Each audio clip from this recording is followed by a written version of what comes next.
Hey everybody, welcome back and thank you for tuning back in. Today's going to be kind of a continuation of the video before last, where we're going to be doing some more upgrades on the RMAX. I mentioned in a previous video that I bought these Polaris Razor wheels and tires with the intentions of taking these tires off and putting on some new tires, some more turf friendly tires, you could say. We're going to talk about that in a minute. As you can see, I've already been using it, and we'll get into that. We've got some light bars, 1, 2, 3 actually. Found out that I'm going to have wheel spacers because the offset on these Polaris wheels are a little bit different than the RMAX wheels. And we'll look at the tires that I chose.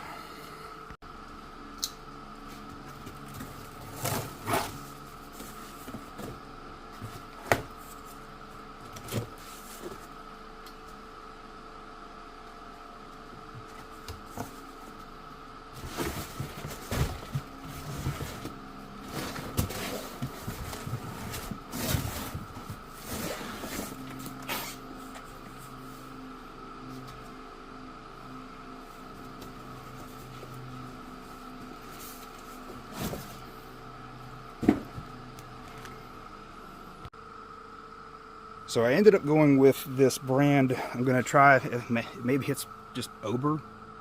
I guess it depends on how fancy you want to get. Never heard of them before, but their Brawler line is the ones that I went with. You can see it's not nearly as knobby. I know these aren't what I have on the RMAX, but pretty close to the carnivores. So I bought the tires, got the wheels, and then it was going to be like 40 bucks to have these tires put on these wheels and these tires taken off. The tire machine here, changer, was 50 bucks. So I thought, hey, why not, you know? Spend $10 more and have the ability to do this at my leisure whenever I need to in the future. Yeah, let's just go ahead and talk about that. So as you can tell, I've already used it a couple of times. First off, it shipped missing one of the feet. So I had that handicap against me to begin with. Also a learning curve because I had no clue what I was doing.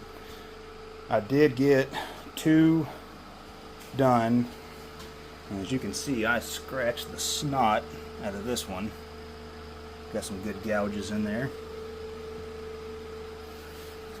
But I did get 2 tires put on 2 wheels.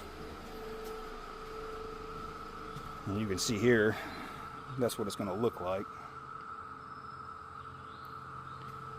And these are 32s. What I have on there right now are 30s. Actually, the 32s were a little bit cheaper than the 30s, so why not? So anyway, what we're going to have to do is, I've got this old road sign post that I just found on the side of the road, and we're going to cut it down. We're going to take these legs off. We're going to weld everything to this base and make it stronger because of the way that they have the bolt system set up. Is just, it's flawed. The principle's there, it just needs to be a little perfected. And then once we get the modifications made to this, we'll re-bolt it to the floor. I'm probably going to put a piece of plywood down just to get a little thickness, a little extra thickness for the base. The problem that I was having, not having that leg and having the bolts flex, is it was actually ripping my lag screws out of the floor, even though I had 7 of these guys. So we'll try to get it sturdied up a little bit. We'll throw a fresh tire and wheel on, and then we'll see how it goes from there.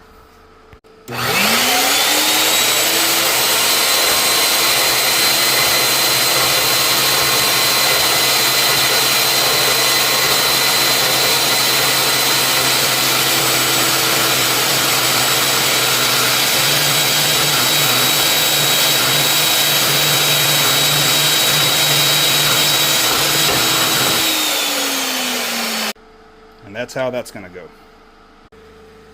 Alright, so I was holding up those legs to the base here, and I just didn't like how much of a footprint that I had to work with as far as welding them. So I had this piece of steel laying around. Went ahead and cleaned up these edges, got the powder coat off of them. I'm going to weld this base to this piece of steel, and then I'm going to use this extra overlap on the legs to get a better weld, if that makes any sense. I just think it'll be more sturdy. This isn't very thick, but it's just what I had laying around. This is probably 14 gauge. So we'll see. Go ahead and bring y'all along and let you check out my less than mediocre welding skills here.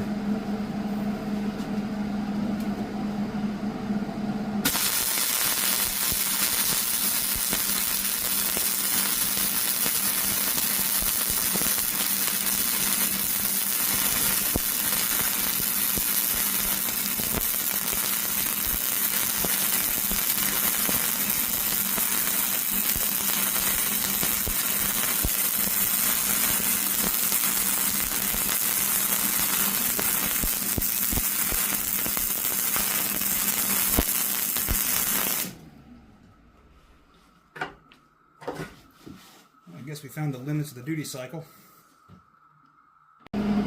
Actually, just found the limits of the breaker. I'm running this on the highest setting that I've got. This is a okay welder. I need to upgrade to a miller. But trying to weld something that's probably 1/8 inch to 16 gauge is going to undercut one. So undercutting a little bit on the thinner stuff. It ain't going to be pretty, just got to hold. Started holding the heat a little more to the top on the thicker side up here. It's taking a little bit better.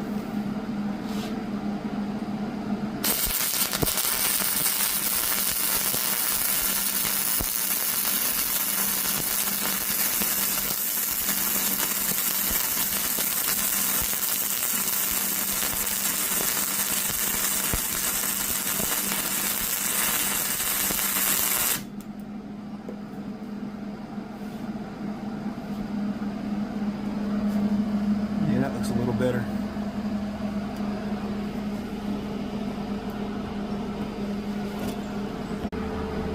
Before I finish welding up that plate, I notice it's already starting to warp. So before it gets any worse, I'm going to go ahead and at least tack the legs in with a good tack, and that'll keep the metal from trying to warp when it gets hot.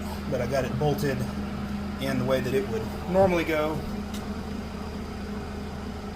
and we'll weld all along here. I've already ground all the powder coat off, and then do that with the other 3 legs, and then we'll see how it looks. Alright, this is what we ended up with. It is ugly, but it should hold. Now I'm going to flip it over and finish welding the plate to the base of the tire changer. Dang, that thing looks like it was from the factory. Not really. But again, all that has to do is work. So I'm going to go ahead and get it bolted down to the floor again. We'll roll a tire and we'll see how it goes. With just 4 lag screws, this thing is way better than it was. Sweet. If somebody that works at Discount Tire is watching this video, just know that I did let the air pressure out before I tried to debeat them. The problem really was just the base not being very solid. Probably not the best way to do it, but it seemed to work last night.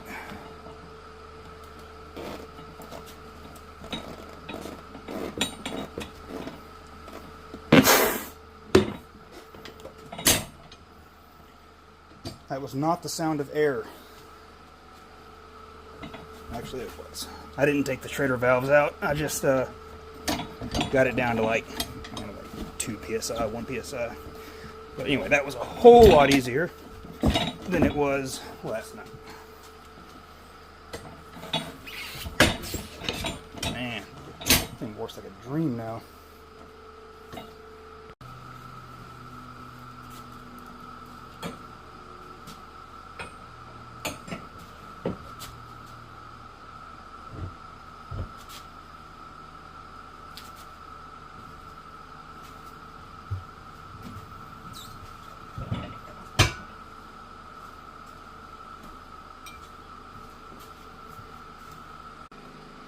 This has got to be the hardest part. Breaking the beads, not bad once it's mounted right, with the base is secured right. Getting the first lip off isn't that bad either, but getting that second lip, because every time you start to walk it off, it just follows you, so you almost have to have a second pry bar to kind of hold that while you start it, and then once you start it, it's not too bad. And just like that, third one is done. I think done was the wrong word. Off. Third one is off.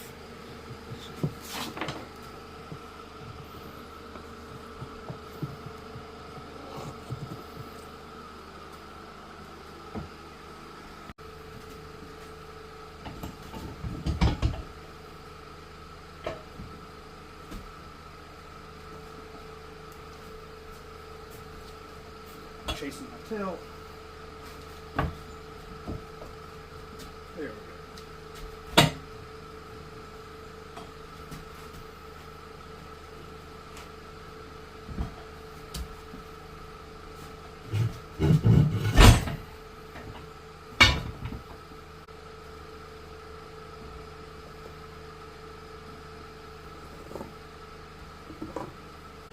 This is why it took me 3 hours to do 2 tires.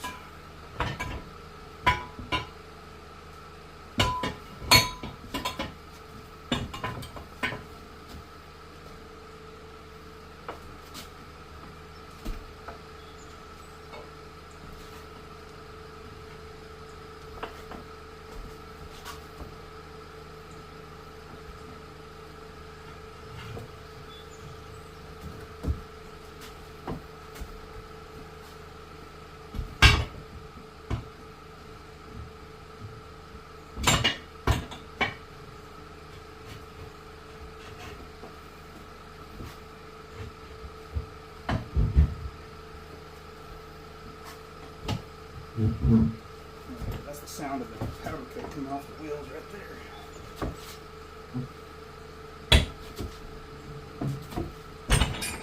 That's what you see.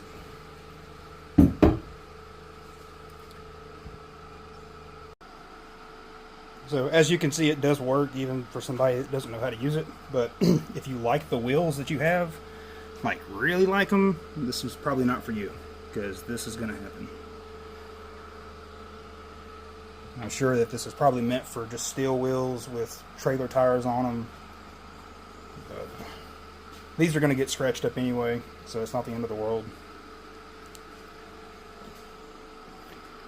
But that base makes it night and day difference.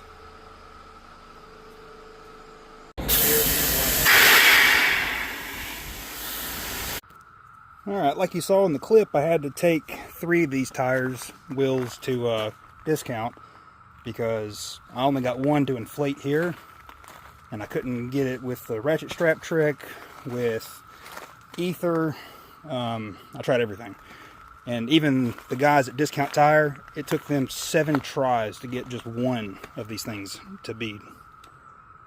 So anyway, I should be good to go. Got it jacked up. We're going to start with the back and work our way to the front. All right, all 4 wheels and tires are on now. It lifted it up a couple of inches for sure.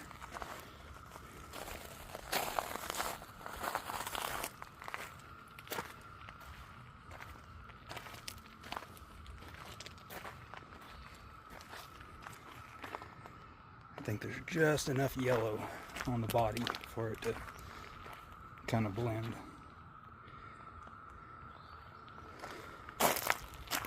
And the wheel spacers wouldn't work because the nuts that they sent with it, these nuts right here, were a different thread pitch than the lug nuts, or the studs, sorry, that are on the hubs. And you couldn't fit a socket around that to use the factory lug nuts on the factory studs through the wheel spacers, if that makes any sense. So I had to mill it and make it large enough to where I could fit a socket around the lug nut, and by mill it I mean drill it, Got a unibit.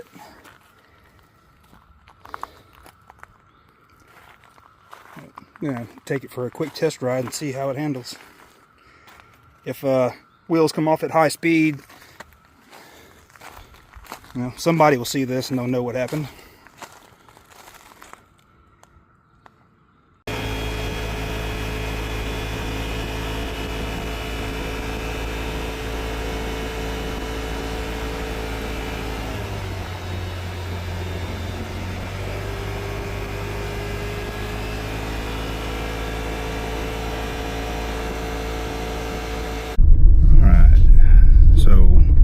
We're going to add a little bit of something that I wasn't planning to this video. Going into work a little bit early so that we can do something with a good friend of mine. Yep, that's not going to stay, is it? It's early, y'all. Alright. My buddy Ben had such a good time. I know the lighting sucks, but Ben had such a good time on Brown Mountain that he went and bought himself a 2025 RMAX. So we're gonna go into work a little bit early this morning after we drop some trash off so that we can leave work early, get to the dealership, and help him load this thing up and bring it home. So my laziness and not putting a video out and not editing one has given y'all just a little bit of bonus. So yeah, it's gonna result in a little bit of a bonus footage, we'll call it. Yeah, he had a really good time, and he's been looking on the used marketplace for a good deal, and we've had a couple of close ones pop up that just didn't quite pan out for this reason or that, but he finally went to Waynesville Cycle, which is a local dealer to us, and they had a brand new 25 on sale. So anyway, everything worked out. We're gonna go to work, knock out a quick shift, quick for you at least, and then we're gonna go to Ben's house, load up in his truck and his brand new trailer. He's already got a trailer purchased, and then we'll take a trip out to Waynesville and pick this thing up. It just dawned on me that some of y'all may actually want to know what I drive to work every day, almost every day. So we got a clapped out 2009, actually 2006 Honda Accord, 28,000 miles. Now we got no AC, so we roll the windows down. Hard talks reminded Oswald. We got no stereo. That don't work. He was in serious trouble. We got a Bluetooth needed to explain himself. And we got no brakes, so when we got a bell, we got a bell. Nah, but it does get good gas mileage, so that's why I drive it. Keeps the miles off my truck. Also filming with a new camera. I don't know how different the audio is going to be because the first 2/3 of this video were filmed with my phone, and my wife was awesome for Father's Day and kids, and they all pitched in and got me a DJI Action 4. It's like a GoPro camera. So anyway, filming the last bit of this video with it. Not sure, like I said, how different the quality and audio and video is going to be. Hopefully they mesh pretty good. So let's go and knock out a quick 10 hours. Just like that, 10 hours has passed for you, not for me. For me it was 12 hours. Anyway, headed over to Ben's house, and we'll go load up the trailer and head to Waynesville to pick up a new RMAX. See you there. All right, I'm bringing the audience along. So we're documenting this so everybody can see. You're all loaded up, right? Yeah. All right. You ready? Yeah, I'm ready to roll. Let's go. Gotta check out your new trailer here.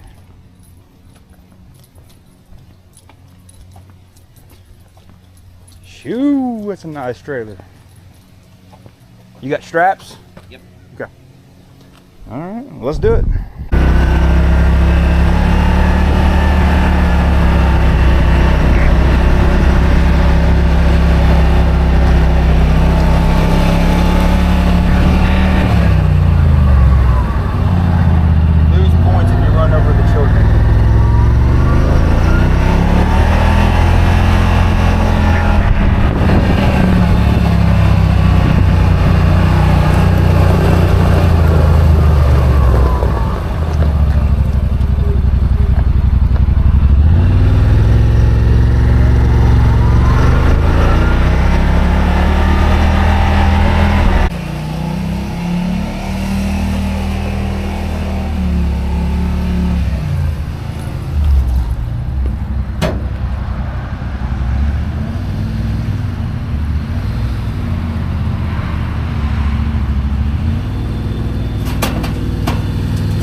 drive, so you want to go to turf mode and do that. Now it should turn sharp.